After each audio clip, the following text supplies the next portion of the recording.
Okay, starting chapter 2, we're on lesson 2.1. Conditional statements, and our objectives are to recognize conditional statements and to write the converse of conditional statements. So, first we're going to go over a conditional statement.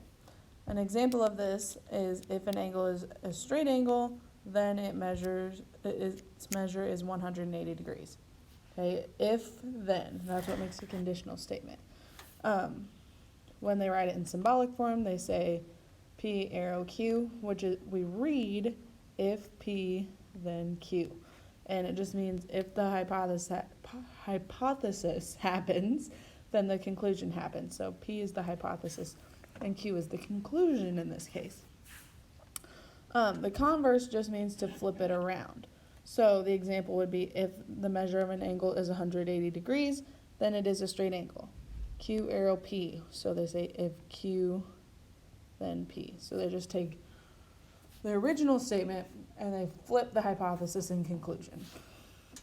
Okay, a conditional statement is an if-then statement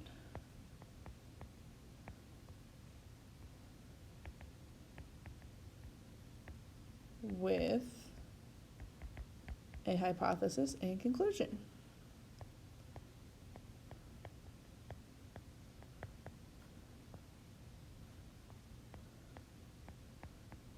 So if this first thing happens, then the second thing is going to happen, is what a conditional statement is. The hypothesis is the part of the conditional statement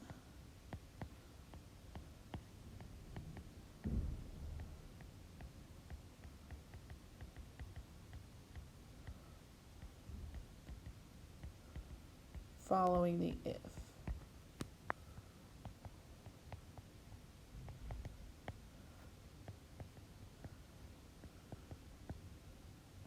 So if I wear a coat, then it is cold out.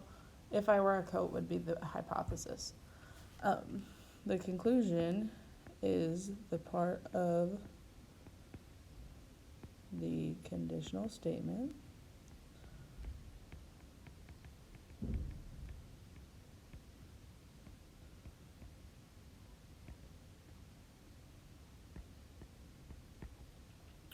following the then.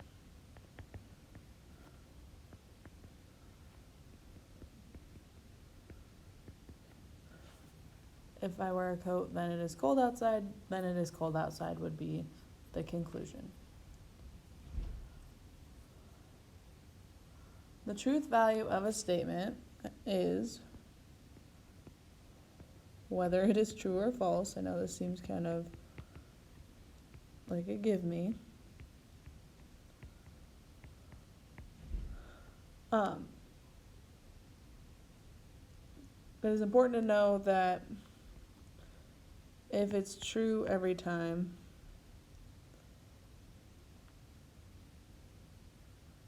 or if it's true, then every time the hypothesis happens, the conclusion happens. So every time the hypothesis is true, the conclusion must be true also.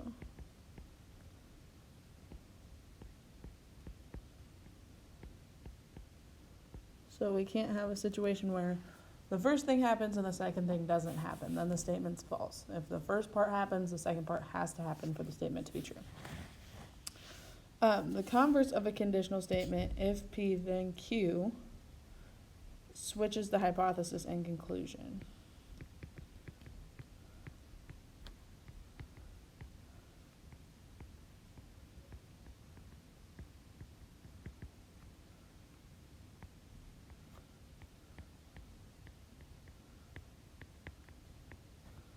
And then it says if Q then P, which we wrote earlier also. Okay, those are all the new terms, new concepts that we're going to learn today.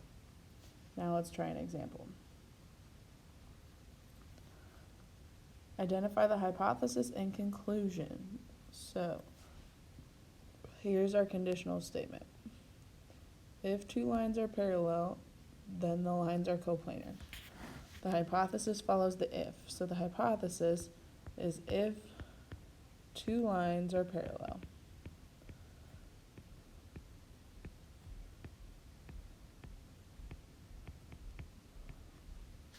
The conclusion follows the then. So then the conclusion would be, then the lines are coplanar.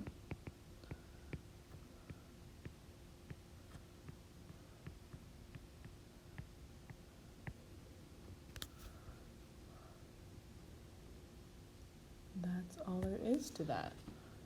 Hypothesis follows the if, the conclusion follows the then. You write down the two pieces. Okay, let's try example 2. Find a counterexample. So a counterexample shows that the conditional statement is false. It's the same as before. We're trying to prove the statement wrong. If x squared is less than if x squared is greater than or equal to 0, then x is greater than or equal to 0. A counterexample is a case in which the hypothesis is true. So the first part has to be true and the conclusion is false. This counterexample must be an example in which x squared is greater than or equal to 0, but x is not greater than or equal to 0. X has to be less than 0 to make the conclusion false. Because any negative number has a positive square, only one possible counterexample is -1. Because -1 squared is 1, which is greater than 0, the hypothesis is true. Because -1 is less than 0, the conclusion is false. The counterexample shows that the conditional is all false. Because when x is -1, the conclusion is not true. Okay. So for a conditional statement to be false, the hypothesis is true, but the conclusion is false. All right, number 3, writing the converse of a conditional statement.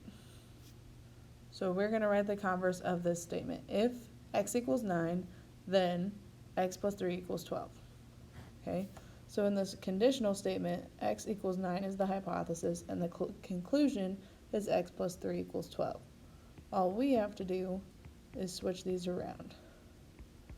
So we're going to say if x plus 3 equals 12, then x equals 9. And that's what we're going to write here.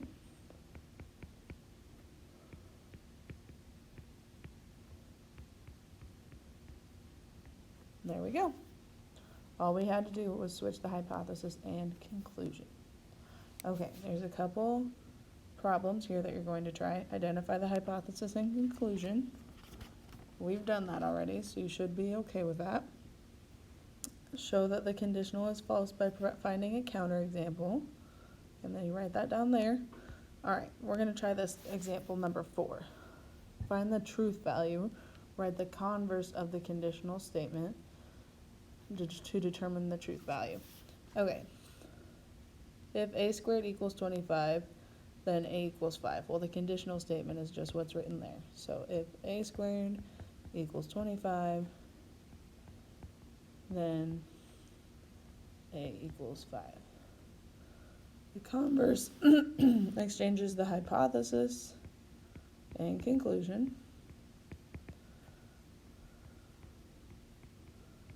So if we write the converse of that statement, we would say if a equals 5, then a squared equals 25.